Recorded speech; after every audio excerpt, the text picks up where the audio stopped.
오늘 아침을 여는 말씀은 에스겔 23장 46절에서 49절 말씀입니다. 주 여호와께서 이같이 말씀하셨느니라. 그들에게 무리를 올려보내 그들이 공포와 약탈을 당하게 하라. 무리가 그들을 돌로 치며 칼로 죽이고 그 자녀도 죽이며 그 집들을 불사르리라. 이같이 내가 이 땅에서 음란을 그치게 한즉 모든 여인이 정신이 깨어 너희 음행을 본받지 아니하리라. 그들이 너희 음란으로 너희에게 보응한즉 너희가 모든 우상을 위하던 죄를 담당할지라. 내가 주 여호와인 줄을 너희가 알리라 하시니라. 아멘. 에스겔 23장은 오홀라와 올리바마 두 자매의 비유를 전해주고 있습니다. 하나님은 사마리아와 예루살렘, 즉 이스라엘과 유다를 한 어머니의 두 딸로 비유하십니다. 언니 오홀라는 북이스라엘, 동생 오홀리바는 남유다를 상징합니다. 하나님은 이스라엘을 아내와 같이 여기셨기에 하나님을 버리고 이웃 나라와 우상을 따르는 그들의 행동을 음녀의 행동으로 여기셨습니다.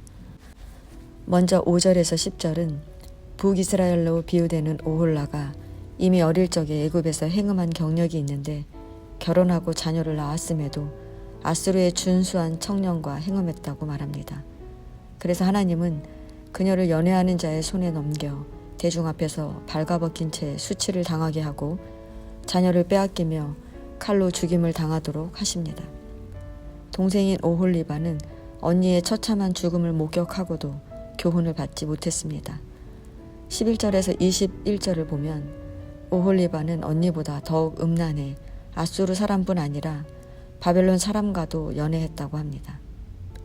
하나님을 의지하지 않고 다른 나라와 우상을 숭배하는 유다의 죄악은 북이스라엘보다 더 심했다는 것입니다. 하나님은 오홀라로 비유되는 북이스라엘의 음행을 싫어하신 것처럼 오홀리바로 비유되는 유다의 음행을 싫어하셨지만 유다는 멈추지 않고 계속 음행했습니다.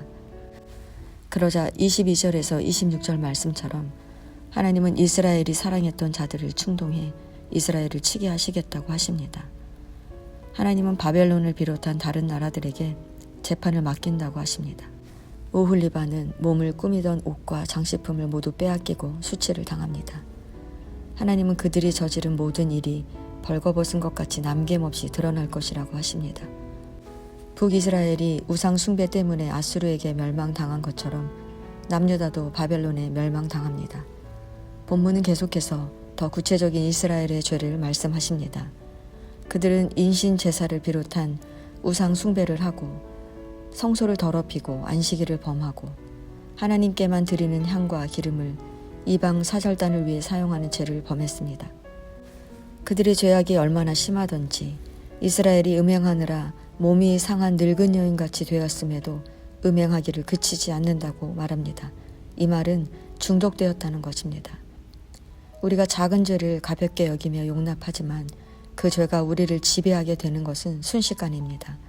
죄에 중독되면 모든 것을 다 잃을 때에도 그 죄에서 빠져나오기가 쉽지 않습니다. 이스라엘에게 남은 것은 멸망밖에 없습니다. 그들은 그들이 의지하던 이방 나라에 의해 멸망하는 것이 표면적으로는 이방 나라가 심판을 집행하는 것처럼 보이지만 이스라엘을 심판하시는 분은 하나님이십니다. 이렇게 하나님께서 혹독한 심판을 하시는 이유는 이스라엘 땅에서 음란을 제거하고 그들이 하나님이 여호와이신 줄을 깨닫게 하기 위함입니다. 성도 여러분, 누가 여러분을 향해 행음했다고 하면 아마 불같이 화를 낼 것입니다. 왜냐하면 행음이란 단어가 얼마나 수치스러운 것인지 알기 때문입니다. 행음이란 무엇입니까? 행음은 부정한 육체적 관계를 행하는 것입니다. 그러나 본문에서 말하는 행음이란 하나님을 버리고 이방을 의지하는 것을 뜻합니다. 이스라엘이 나라의 발전을 위해 이방 강대국을 의지하는 것이 정치적으로 볼 때 좋은 방안이라 할 수 있습니다.